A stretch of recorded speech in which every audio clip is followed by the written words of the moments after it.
long ago, in a quiet village by the sea, there lived a 13-year-old girl named Mira. She loved the night more than the day. While others slept, Mira would sit by her window and talk to the moon. I wish I could shine like you. You make the world beautiful in darkness. To her surprise, the moon answered in a soft, silvery voice. Then borrow my light, Mira. But remember, light is not just for beauty, it's for responsibility. Before she could reply, a beam of moonlight wrapped around her hand. Mira gasped. Her skin shimmered like stars. Her eyes glowed like silver pools. She had been given the moon's light. The next day, everywhere Mira walked, people stared. Her glow lit up dark streets. Sick children smiled when she entered the room. Flowers bloomed at night where she stood. Mira was happy at first, but soon things changed. People started following her, not for who she was, but for the magic she carried. "Show us more," they demanded. "Shine brighter," some even yelled. Tired and lonely, Mira ran back to the shore. Moon, your light is too heavy. I thought it would bring joy, but now I feel empty. The moon appeared in the sky and gently said, Light is beautiful, Mira, but it also attracts attention, envy, and expectation. Real light must come from within. Mira closed her eyes and returned the beam of light to the sky. She felt a weight lift off her shoulders. Her glow faded, but her heart felt warmer than ever. From that night on, Mira stopped wishing to shine like the moon. Instead, she helped people in quiet ways, sharing stories, comforting the sad, planting flowers. Her kindness became her new light. And although she didn't glow anymore, those who met Mira always said, There's something about that girl.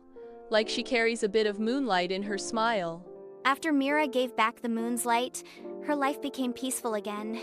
She didn't shine like before, but something in her had changed. Her eyes still had a soft glow, not from magic, but from kindness, understanding, and quiet strength. People in the village no longer feared her. They came to her for advice, comfort, or just to sit beside her and talk. Mira didn't want to be called the girl of light anymore. She wanted to be seen for who she really was, a girl with a gentle heart. But peace never lasts forever. One night, the village fell into a strange darkness. All the lights went out. The stars disappeared. The moon was missing from the sky. Even the fireflies vanished. It wasn't just a blackout. It felt like the darkness was alive. Children cried. Elders held each other and whispered in fear. What is this? Why can't we see the stars?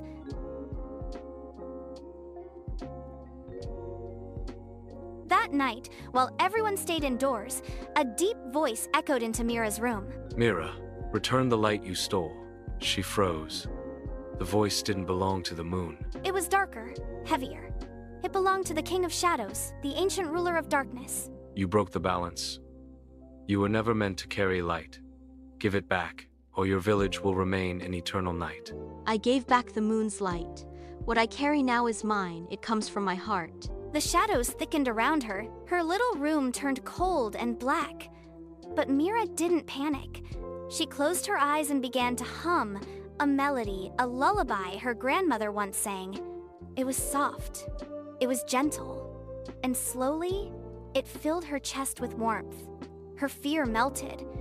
Her courage returned. And from her chest, a warm golden light began to shine. The light spread beyond her window.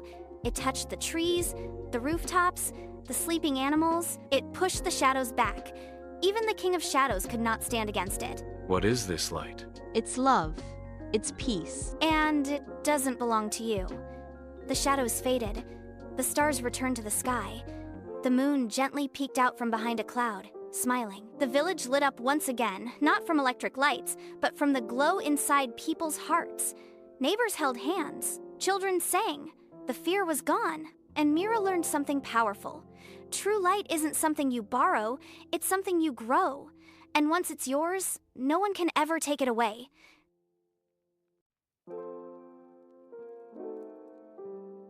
A week passed after Mira defeated the King of Shadows.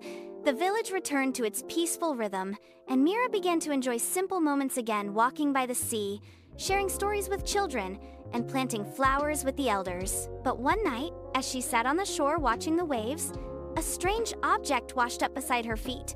It was an old, dusty lantern, but it didn't need fire to glow. Instead, it shimmered with colors Mira had never seen before. Soft blues, glowing purples, and golden flickers like tiny memories. As she touched it, a whisper escaped the lantern. Carry me. I hold what the world has forgotten. Inside the lantern, shadows danced, but they weren't dark and cold like the King of Shadows. They felt sad. Each flicker inside the lantern was a forgotten dream. Dreams people once had but abandoned because of fear, pain, or growing up too fast. A girl who wanted to paint the stars. A boy who dreamed of singing in the rain. An old man who once hoped to fly. A woman who wanted to heal the world. Mira felt their sorrow in her chest.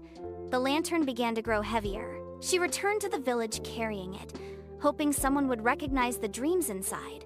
But everyone just walked past it. Too late for me, one man said. Dreams are for children. Oh, a tired woman muttered. Mira realized something heartbreaking. People had forgotten how to believe in their own light. That night, she sat under the tree in the village square, holding the glowing lantern in her lap. She closed her eyes and whispered gently, To all dreams left behind, I see you.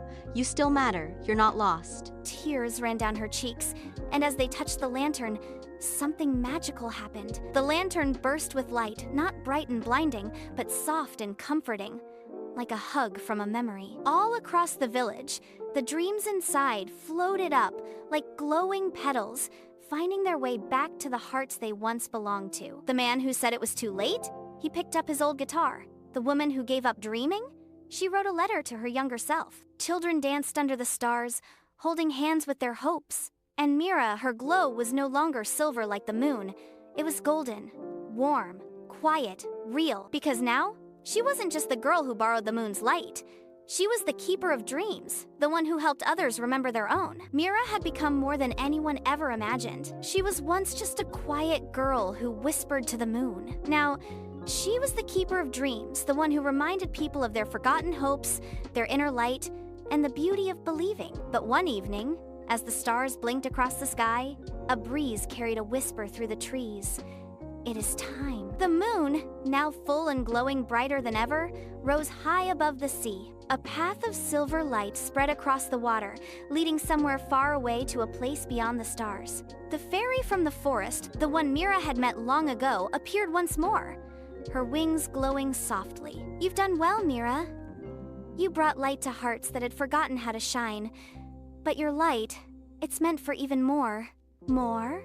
Mira asked, holding the dream lantern close to her chest. There are other places still lost in darkness, people who have no one to remind them how to hope. Your journey isn't ending, it's just changing. Mira looked back at her village one last time. She saw children playing in the moonlight, elders smiling by candlelight, and dreamers waking up from deep, dusty sleep. She smiled. Then, without fear, she stepped onto the moonlit path over the water. With each step, her golden light grew stronger. Not brighter, but deeper. More peaceful, like a soft sunrise that touches every corner of the earth. And as she disappeared beyond the horizon, a soft voice echoed in every dreamer's heart. You are never too lost. You are never too old. You are never too small to carry light. From that day on, people began telling a new story. Not just about a girl who borrowed the moon, but about a girl who lit the world. One heart at a time. Thank you so much for watching. If you enjoyed this story, please hit the like button and subscribe to Tiny Sprinkles A for more magical tales. Don't forget to press the bell icon so you never miss